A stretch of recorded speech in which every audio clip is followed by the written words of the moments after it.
Hello welcome to competitive exams library.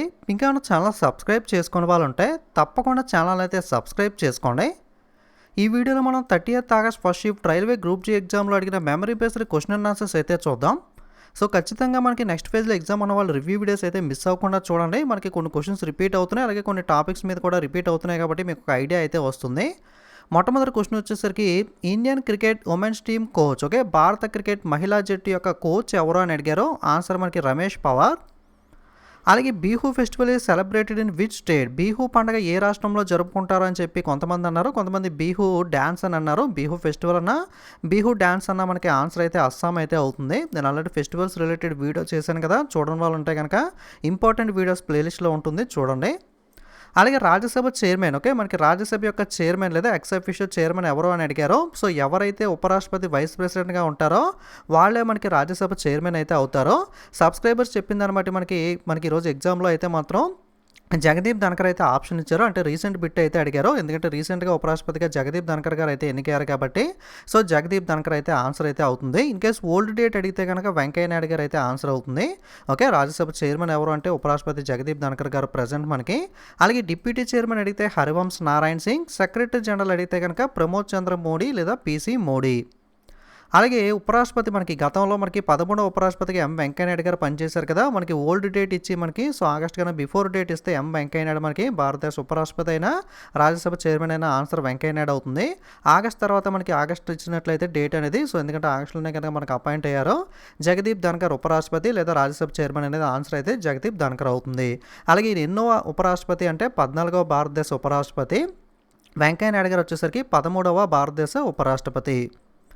అలాగే electric motor, విద్యుత్ motor అనేది ఏ నియమం ప్రకారం పనిచేస్తుందని అయితే అడిగారు. అకార్డింగ్ టు ద ఆప్షన్ మనకి ఫ్లెమింగ్ యొక్క ఎడమ చేతి నియమం, ఫ్లెమింగ్స్ లెఫ్ట్ హ్యాండ్ రూల్ ఆధారంగా పనిచేస్తుంది. అలాగే how many protons and electrons are there in C4లో ఎన్ని ప్రోటాన్లు ఎన్ని ఎలక్ట్రాన్లు ఉంటాయని అయితే అడిగారు. 6 ప్రోటాన్లు 10 ఎలక్ట్రాన్లు అయితే ఉండడం జరుగుతుంది.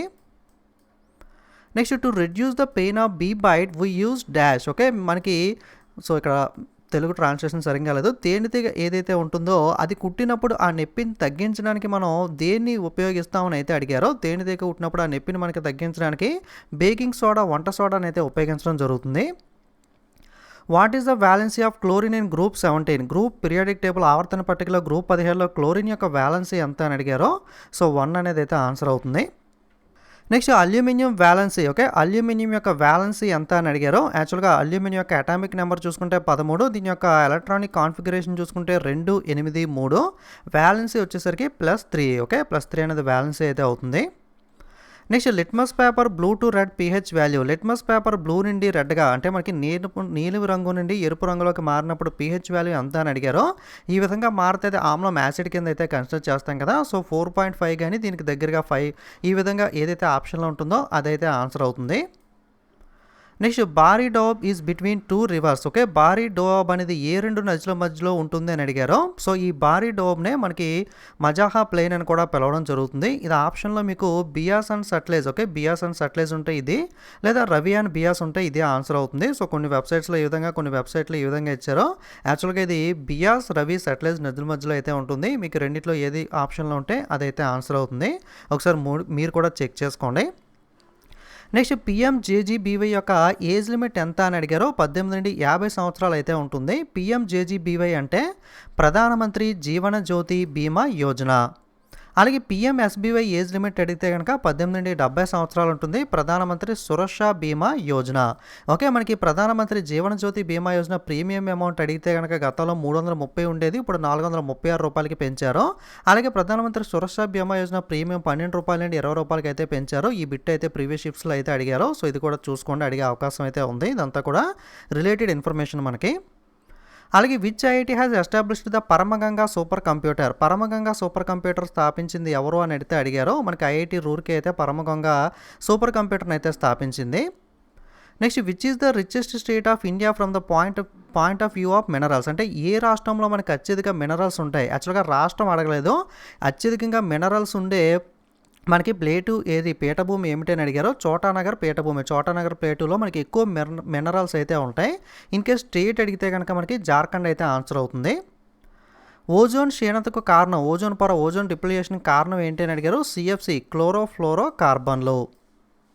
అలాగే Khelo India university games 2022 held in which state? Khelo India university games 2022 ఎక్కడ జరిగాయని అడిగారు. బెంగళూరు కర్ణాటకలో అయితే జరగడం జరిగింది.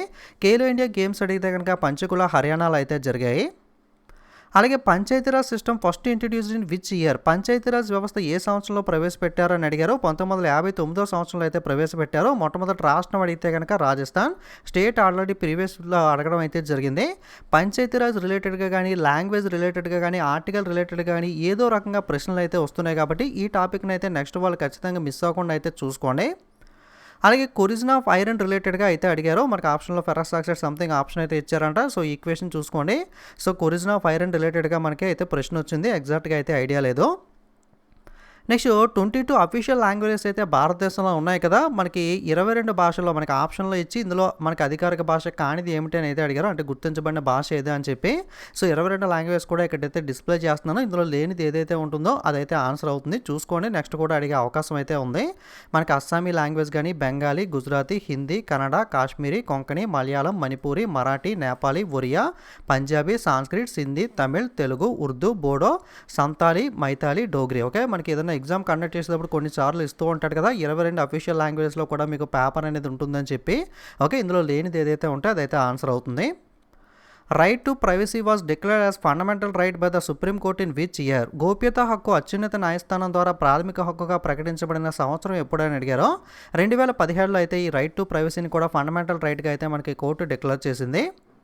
అలాగే Jumma prayer meeting held on which day? Jumma ప్రార్థన సమావేశం ఏ రోజు జరుగుతుందని అడిగారు. ఫ్రైడే, శుక్రవారం అయితే జరుగుతుంది. అలాగే what happens if tree emit too much Wasp? Okay, చెట్లు ఎక్కువగా కదిరిగను విడుదల చేస్తే ఏం జరుగుతుందని అయితే అడిగారు. ఇది ఎగ్జాక్ట్ ఐడియా లేదు. ఒకసారి మీకు ఐడియా ఉంటే కామెంట్ చేయండి. నెక్స్ట్ ఈ విధంగా ఒక పిక్చర్ ఇచ్చి ఫంక్షనల్ గ్రూప్ దేనికి చెందింది అని అడిగారు. ఇదైతే మనకి ఆప్షన్స్లో ఈ విధంగా ఇచ్చారు. ఇది కీటోన్కి చెందిన వర్గం అయితే అవుతుంది. ఫంక్షనల్ గ్రూప్ దేనికి చెందింది అంటే కీటోన్ ఆన్సర్ అవుతుంది. నెక్స్ట్ పురుష ప్రత్యుత్పత్తి వ్యవస్థ మనకి, అలాగే స్త్రీ ప్రత్యుత్పత్తి వ్యవస్థ ఉంటుంది కదా. స్త్రీ ప్రత్యుత్పత్తి వ్యవస్థ అంటే డయాగ్రామ్ ఇవ్వలేదు, కొన్ని పార్ట్స్ అనేవి ఇచ్చి దీంట్లో స్త్రీ ప్రత్యుత్పత్తి వ్యవస్థ కానిది ఏమిటి ఈ విధంగా అయితే గుర్తించమని అడిగారు. సో చూసుకున్నట్లయితే ఫలోపియన్ నాళం కానీ, గరాట్ కానీ, స్త్రీ బీజకోశం కానీ, గర్భాశయం కానీ, గ్రేవం కానీ, యోని కానీ. ఓకే, ఇవన్నీ కూడా స్త్రీ ప్రత్యుత్పత్తి వ్యవస్థలో భాగాలు. కానిది ఏదైతే ఉంటే అది ఆన్సర్ అవుతుంది. ఇన్ కేస్ మనకి నెక్స్ట్ షిప్స్లో ఎగ్జామ్లో మనకి డయాగ్రామ్ ఇచ్చి ఇక్కడ ఉన్నది ఏంటి దీన్ని గుర్తించండి ఇలా కూడా అడగచ్చు కాబట్టి గుర్తుపెట్టుకోండి డయాగ్రామ్ అనేది. అలాగే పురుష ప్రత్యుత్పత్తి వ్యవస్థ చూసుకుంటే పైన ఉన్నది మూత్రాశయము, కింద ఉన్నది మూత్రనాళము, కింద శుక్రవాహిక ఇది ఏదైతే ఉందో. అలాగే ఇది వచ్చేసరికి శుక్రగ్రాహిక, ఇది వచ్చేసరికి పౌరుష గ్రంథి, ఇది వచ్చేసరికి మేహనం, ఇది వచ్చేసరికి మనకి ప్రసేకం, ఇది వచ్చేసరికి మనకి ఎపిడీమియస్, అలాగే ఇది వచ్చేసరికి ముష్కము, ఇది వచ్చేసరికి మనకి ముష్క గోని. ఓకే, ఇది పురుష ప్రత్యుత్పత్తి వ్యవస్థ. ఓకే, మనకి స్త్రీ ప్రత్యుత్పత్తి వ్యవస్థలో పురుష ప్రత్యుత్పత్తి వ్యవస్థలో ఏదో ఒక ఐటెం ఇచ్చి దాంట్లో మనకి ఆడ్ మ్యాన్ టైప్లో అయితే అడుగుతాడు కాబట్టి చూసుకోండి. ఓకే, ఇంగ్లీష్లో కూడా ఎవరైనా ఇంగ్లీష్ మీడియం వాళ్ళు ఉంటే కనుక. నెక్స్ట్ మనకి మానవుని జీర్ణ వ్యవస్థ డైజెస్టివ్ సిస్టంలో డయాగ్రామ్ ఇచ్చి మనకి ఇందులో ఏదో ఒక పార్ట్ని అయితే గుర్తించమని అయితే అడిగారు. ఏం అడిగారు అన్నది తెలియదు కానీ ఒకసారి మనం చూద్దాం. ఇక్కడ స్టార్టింగ్లో ఏదైతే ఉందో ఇది మనకి మౌత్ అందరికీ తెలిసిందే. కింద ఉన్నది మనకి స్లావరీ గ్లాండ్ లాలాజల గ్రంథి. అలాగే కింద ఉన్నది మనకి నెక్స్ట్ చూసుకున్నట్లయితే స్టమక్ కింద కడుపు అయితే ఉంటుంది కదా. దీంట్లో మనకి ఇక్కడ ప్యాంక్రియాస్ అయితే ఉంటుంది. సో లివర్కి పక్కన కొద్దిగా ప్యాంక్రియాస్. అలాగే మనకి ఇది వచ్చేసరికి లివర్ అందరికీ తెలిసిందే. అలాగే ఇది వచ్చేసరికి మనకి లార్జ్ ఇంటెస్టైన్ పెద్ద ప్రేగు, కింద ఉన్నది మనకి స్మాల్ ఇంటెస్టైన్ చిన్న ప్రేగు, ఇది ఉన్నది మనకి రెక్టమ్, అలాగే ఇది వచ్చేసరికి యానస్. ఓకే, మనకి నోరు, ఇక్కడ లాలాజల గ్రంథి, అలాగే మనకి ఆహార వాహిక ఇక్కడ ఏదైతే ఉందో ఇది ఆహార వాహిక మనకి ఓసోపాగస్, అలాగే మనకి జీర్ణాశయం ఇది, అలాగే ఇక్కడ ఉన్నది క్లోమ గ్రంథి, అలాగే ఇక్కడ ఉన్నది మనకి లివర్ కాలేయము, ఇది పెద్ద ప్రేగు, ఇది చిన్న ప్రేగు, ఇది మనకి పురుషనాళం, ఇది వచ్చేసరికి పాయువు.